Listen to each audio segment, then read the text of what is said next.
할렐루야. 오늘도 주님과 동행하시는 귀한 날 되시기를 예수님 이름으로 축복합니다.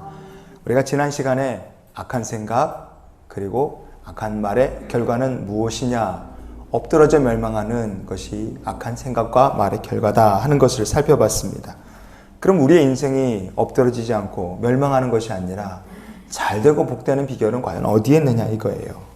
그 비결을 오늘 우리가 하나님 말씀을 묵상하며 같이 나눌 수 있기를 원합니다. 잠언서 12장 8절 보시겠습니다. 사람은 그 지혜대로 칭찬을 받으려니와 마음이 굽은 자는 멸시를 받으리라. 아멘. 사람이 칭찬을 받거나 멸시를 받게 되는 지혜가 도대체 무언 지혜냐 이거예요. 그 지혜대로 그랬는데 히브리어 말씀을 보면 레피 시크로 이렇게 되어 있습니다. 레피라는 말은 입, 우리가 영어로 입술을 립스라 그러잖아요. 그래서 레피라는 말은 입이라는 뜻이고요.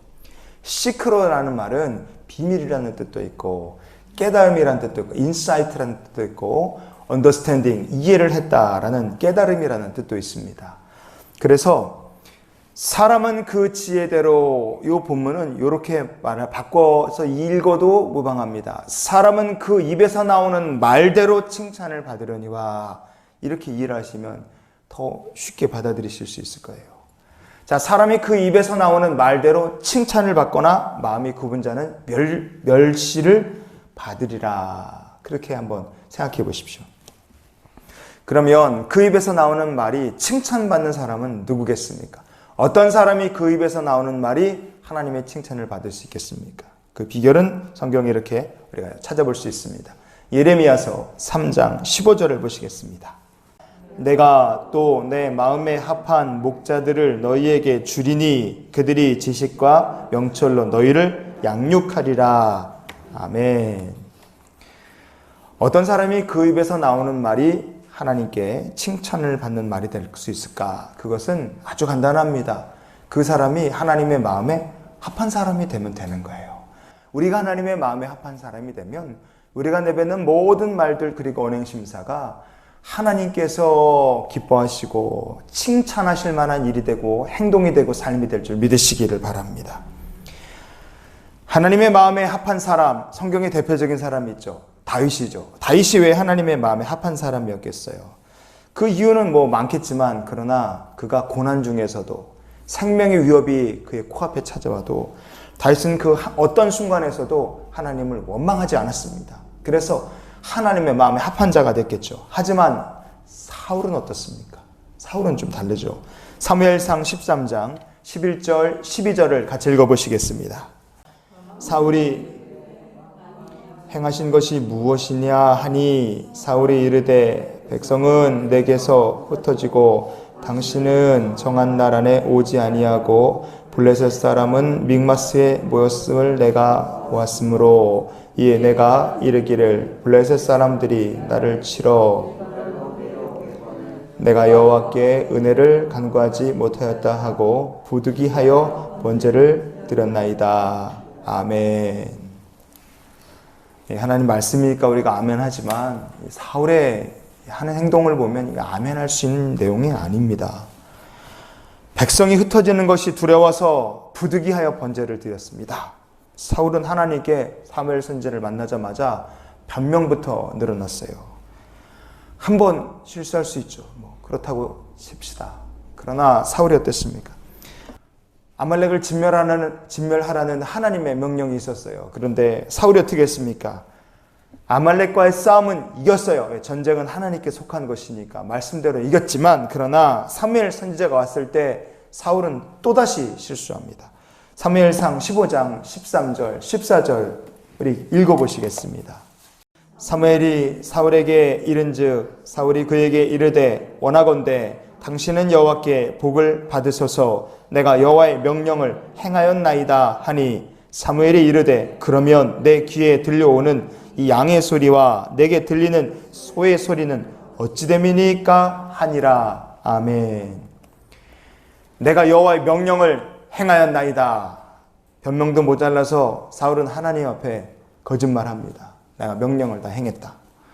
사무엘 선지자가 양과 이 소의 소리는 도대체 뭐냐? 하나님 말씀하신 것과 다른데 다 진멸하라 그랬는데 이 소리는 뭐냐? 그렇게 묻자 사울은 뭐라고 대답했습니까? 내가 하나님 앞에 제사 드리려고 가장 좋은 것들을 남겨놨다. 이렇게 또 거짓말을 합니다. 명령을 행했다 거짓말하고 그것도 모자라서 또 거짓말하고 거짓말 위에 거짓말을 덮은 거예요. 끝까지 사울은 하나님의 마음에 합한 자가 되지를 못했습니다. 그 결과는 어떻습니까? 블레셋과의 전쟁에서 사울은 엎드러져서 소멸당했습니다. 성경 말씀 그대로 우리가 어제 봤던 7절 말씀처럼 악인 엎드러져 소멸됐다 이거예요. 여러분, 하나님의 마음에 합한 사람이 되지 못하면 어떻게 되겠습니까? 우리가 하나님의 마음에 합하지 못한 사람을 다른 말로 표현하면 마음이 굽은 사람이다 이렇게 말할 수 있을 거예요. 오늘 본문에 말하는 바로 마음이 굽은 사람이죠. 읽은 말씀에 잠언 12장 8절 뒷부분에 뭐라고 되어 있습니까? 마음이 굽은 자는 멸시를 받게 된다 그랬어요.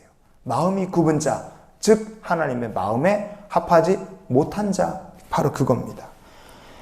마음이 굽었다고 우리말 성경에 번역이 된 히브리어 단어가 아웨레브라는 말입니다. 아웨라는 말은 to be bent, 구부러졌다는 뜻이고요. 그리고 레브라는 말은 heart, 우리의 마음, 사람의 중심, 씀씀이, 심장 그런 뜻입니다.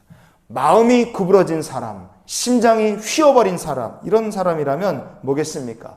이 말은, 이 표현은 즉 우리 마음속 심령, 하나님과 하실 성전이 휘어지고 구부러지고 무너져 버렸다는 뜻입니다. 그런 사람은 지옥으로는 점점 가까이 가고 하나님 축복이 하나님께로부터는 점점 멀어지는 인생을 살 수밖에 없습니다. 결국 어떻게 되겠습니까? 그 인생이 천국은 멀어지고 지옥은 가까워지고 나중에는 엎드러져 쓰러져 멸망 가운데 사망 가운데 떨어져 버리게 되는 거예요. 그럼 우리가 어떤 소망을 가지고 살아야 되겠습니까? 하나님의 마음에 합한 자가 되기를 소망하는 성도가 되될 줄 믿습니다. 그럼 어떻게 하나님의 마음에 합한 자가 될 것을 우리가 시작할 수 있겠어요? 지금부터 어떻게 살아야 하죠? 사울처럼 매사에 하나님 앞에 변명을 하거나 원망을 하거나 거짓에 또 거짓을 덮는 인생이 아니라요. 하나님처럼 정말 좋은 분 없다고 늘 고백했던 다윗같이 고난 중에서도 하나님 찬양하고 내 인생의 가장 어려운 순간에도 하나님께 영광 돌리는 성도, 그 하나님의 인도하심, 선하심을 구하는 성도가 되면 우리의 삶이 달라지게 될 줄 믿습니다. 말이 바뀌면 생각이 바뀌고 생각이 바뀌면 우리의 인생이 바뀝니다. 우리가 어제 악인의 말과 생각, 의인의 말과 생각이 다르다는 것 지켜봤잖아요. 말이 바뀌면 생각이 바뀌고 생각 바뀌면 인생이 바뀝니다. 그 입에서 나오는 말 따라서 칭찬받는 사람이 있고 그 입에서 나오는 말이 구부러지고 그 입에서 나오는 그 영혼의 생각이 구부러져서 하나님과 하실 심령의 성전이 구부러져 버린 사람은 결국 그 인생이 멸시받게 되고 천국은 멀어지고 지옥은 가깝게 되는 인생이 될 수밖에 없다 이겁니다. 여러분, 그래서 하나님, 오늘 이 하루를 살면서 우리 모두가 하나님의 마음에 합한 자가 되게 해 주시옵소서. 제 입에서 나오는 말이, 우리의 생각이 하나님의 마음에 합하게 해 주시옵소서. 우리 그렇게 기도하는 복된 하루가 되기를 주 이름으로 축원을 드립니다. 기도하시겠습니다.